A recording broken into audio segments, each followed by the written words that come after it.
Здравствуйте, ребята!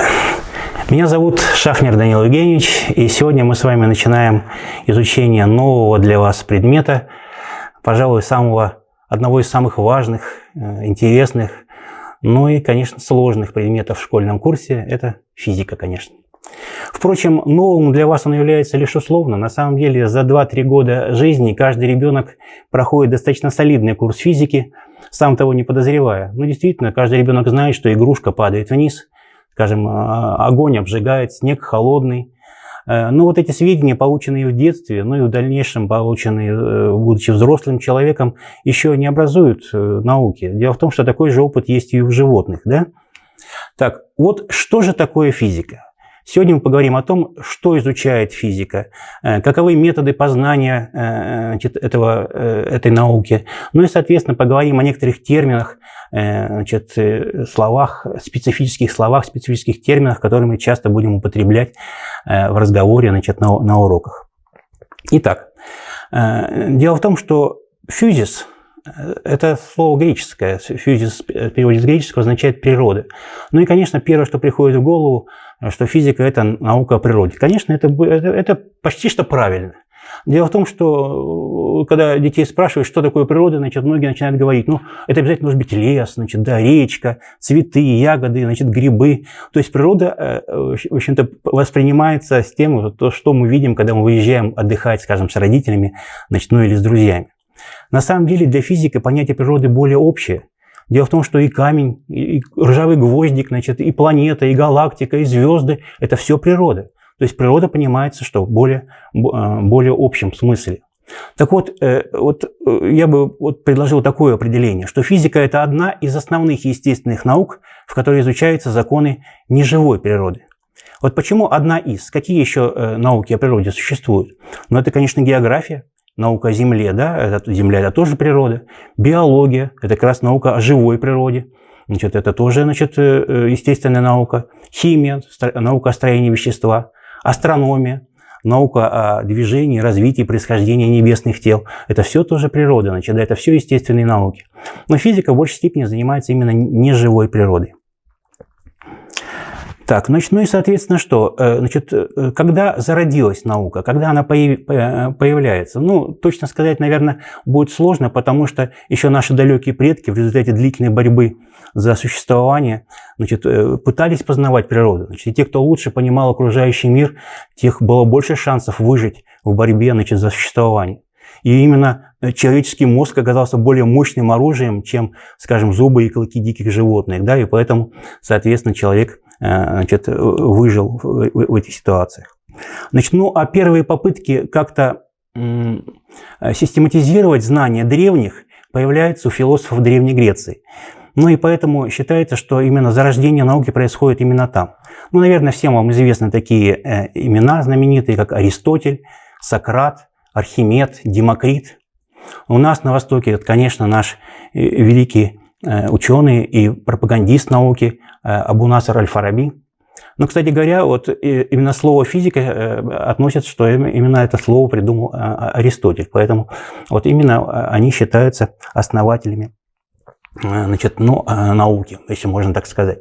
А с Архимедом, с Демокритом уже в этом году, в 7 классе, мы с вами познакомимся более подробно и будем изучать законы.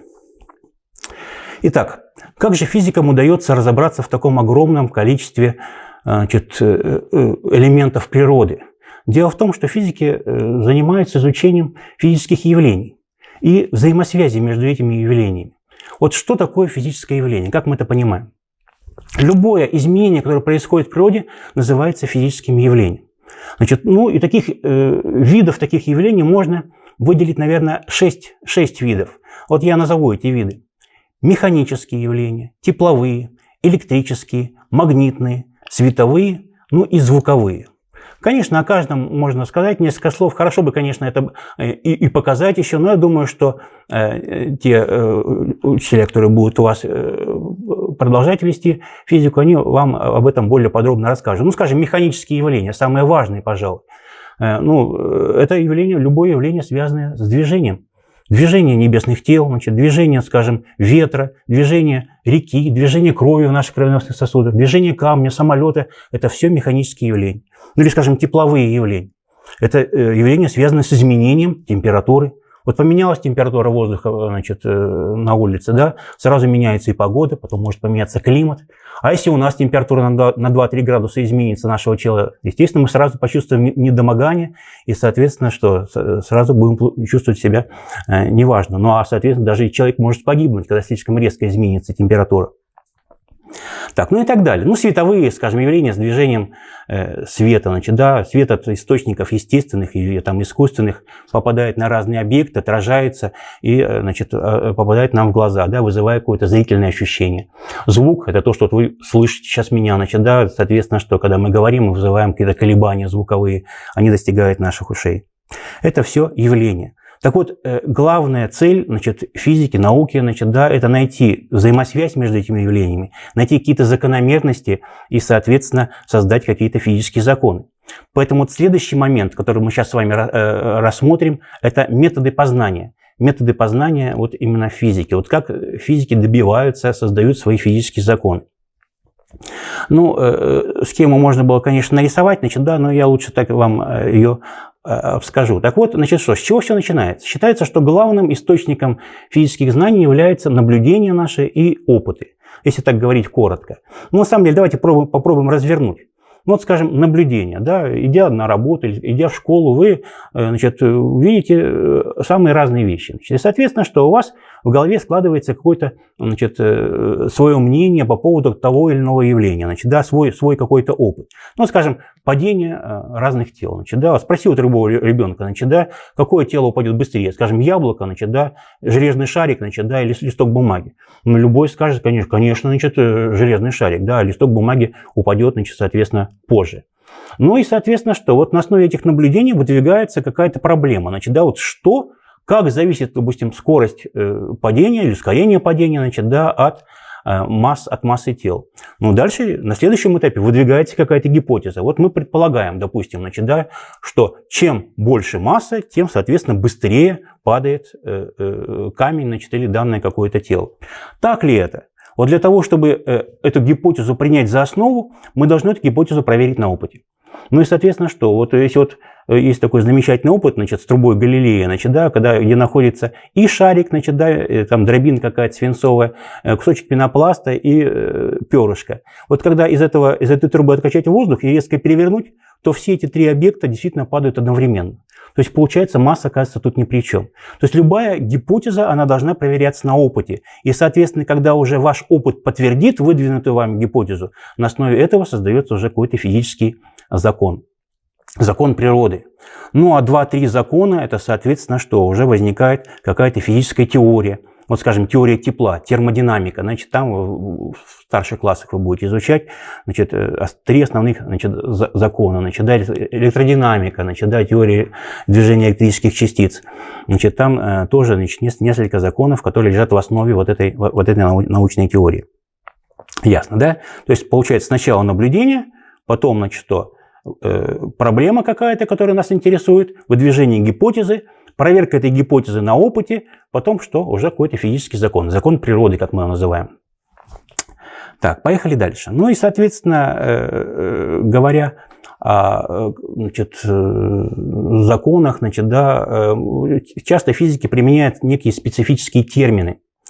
Дело в том, что когда физик изучает, ну, скажем, какое-то движущееся тело, ему совершенно не важно, какое это тело, там, да, большое квадратное, либо маленькое кругленькое, физик все равно назовет его физическим телом. Так вот, любой объект, окружающий нас, значит, называется физическое тело.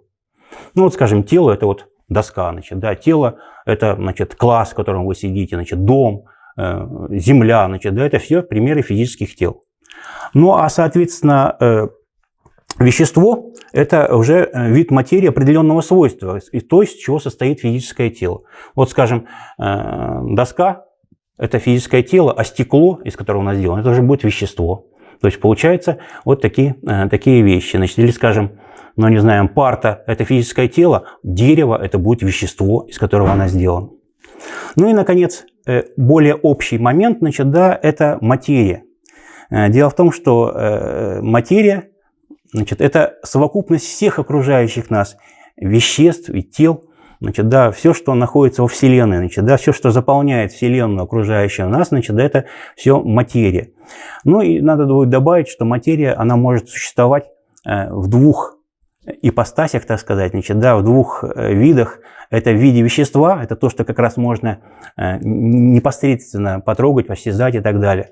Ну и в виде полей. Ну, скажем, гравитационное поле, электрическое поле, магнитное поле, которое непосредственно нельзя не будет как-то потрогать, осязать, значит, но можно какими-то косвенными методами это почувствовать другими методами. То есть поэтому что? Физическое тело, вещество, значит, ну и материя. Отсюда и слово материальный мир, значит, да, то есть материальный – это реально существующий, вне зависимо от наших, значит, мыслей о нем и так далее. То есть получается, он по-любому существует. Так, ну давайте, ребята, подведем итоги. Итак, получается что? Что мы сегодня с вами разобрали? Значит, физика – наука о природе, в большей степени о неживой природе, да? Значит, физики разбирают, изучают физические явления, то есть какие-то изменения, происходящие в природе. Какие виды явлений вы тоже сегодня услышали? Это механические, тепловые, световые, электрические, звуковые и магнитные. Так, дальше. Метод познания. Значит, да, как идет цепочка исследований физических. Начинается все с наблюдений, заканчивается созданием физического закона. В промежутке, значит, находится что? Опыт, эксперимент, который проверяет ту или иную гипотезу. Так, ну и, наконец, основные термины. Тело, вещество, материя. Так, ну, на сегодня все, ребята. Благодарю вас за внимание. До свидания. До следующего урока.